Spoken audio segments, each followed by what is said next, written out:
Est-ce qu'il y a le changement? Est-ce que les choses d'avant sont passées? C'est la question qu'on peut se poser. Le vendredi, on a témoigné ici. Notre maman Nadine a dit, elle était colérique. Mais après, ça a changé. Amen. Amen. Donc cela veut dire que la colère est passée. Maintenant, elle est devenue une nouvelle personne. Amen. Amen. Les choses anciennes doivent passer, bien-aimés. Ne doivent plus exister. Car maintenant, tu es en Christ. Maintenant, on t'appelle chrétien. Maintenant, tu es chrétien. Comme nous avons dit, la première fois on a appelé les chrétiens, le mot chrétien est sorti, c'était en Antioche. C'est là où ils ont vu les gens qui faisaient les choses comme Jésus. Ils marchaient comme Jésus, ils parlaient comme Jésus. Et c'est là ils ont dit, ah, c'est là, ils sont des chrétiens. Amen. Amen. Est-ce qu'aujourd'hui on t'appelle chrétien? Est-ce que tu fais des choses comme Jésus? Amen. Amen. On est des chrétiens. Donc, on est des chrétiens. Donc, des choses anciennes doivent passer. Ça ne doit plus être attaché sur nous. Chrétien. C'est celui qui a accepté Jésus-Christ comme sauveur et maître. Et qui vit pour Dieu. Qui vit pour Dieu. Amen. Aujourd'hui, nous vivons pour nous-mêmes. Aujourd'hui, l'Église de Dieu vit pour nous-mêmes. Nous vivons pour nous-mêmes. Mais nous disons toujours que nous sommes des chrétiens. Nous avons Jésus-Christ en nous. Mais le vrai chrétien, c'est celui qui est sauvé. Amen. C'est celui dont la vie tout entière est marquée par les rejets des péchés. Amen. Ta vie doit être marquée de rejet des péchés. Donc quand les péchés viennent, tu dis, ah, comme la Bible dit, fuyez les péchés. Nous devons fuir. Amen. Amen. Nous devons fuir. La Bible déclare fuyez. Donc, qui ment? Amen. Quand tu dis fuis le péché, bon, français ça sonne encore. Mais lingala, qui ment? Donc, ça veut dire, dans les dos, fuis. Amen. Le vrai chrétien, c'est celui qui est sauvé, dont la vie tout entière est marquée par le rejet du pardon. Et du péché, s'il vous plaît. Et la pratique de bien. La pratique de bien. C'est là on reconnaît un chrétien qui doit faire le bien. Tu ne dois pas abandonner de faire le bien. Selon le modèle de Jésus-Christ, Jésus faisait toujours du bien. Amen. Amen. Jésus attirait les gens.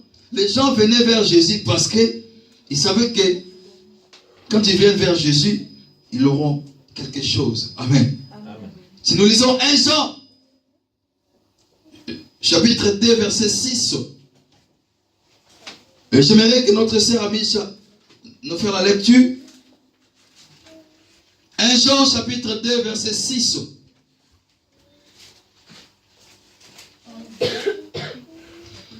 Chapitre 2 verset 6. Amen. Celui qui dit qu'il demeure en lui doit marcher aussi comme il a marché lui-même. Amen. La Bible nous dit, celui qui dit qu'il demeure en lui.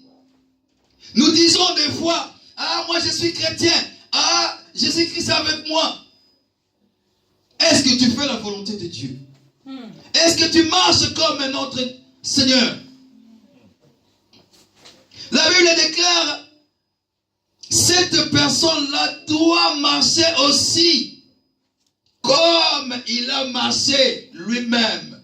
Qui a marché? Qui a marché?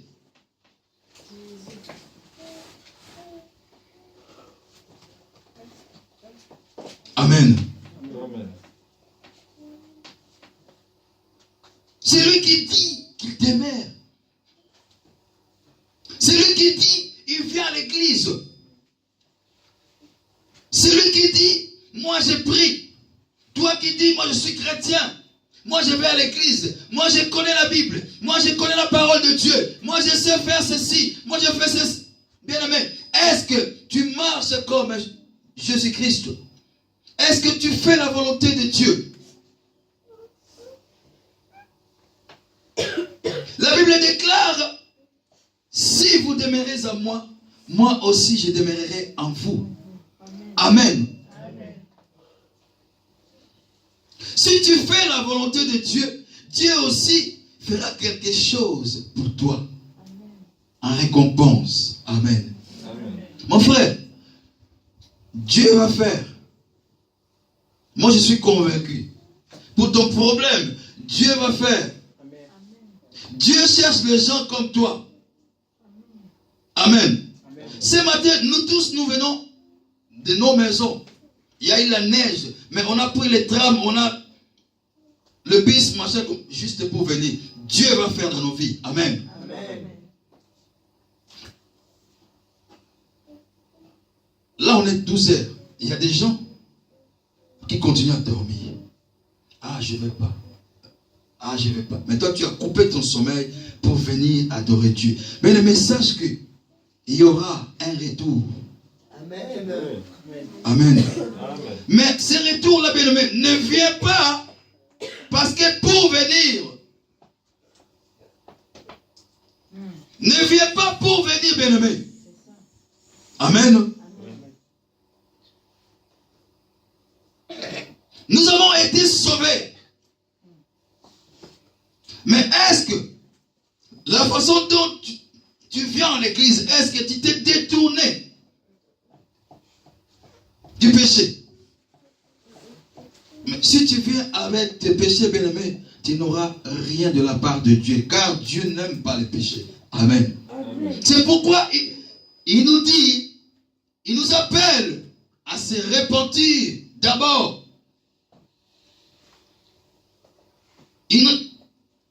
Dieu t'appelle à la repentance et à la conversion. Car les miracles sont là. Le miracle de Dieu t'attend. Vivre comme Christ a vécu, bien-aimé, ne signifie pas que tu choisis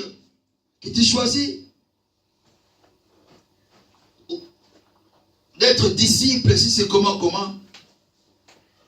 ou accomplir des miracles, ou être crucifié.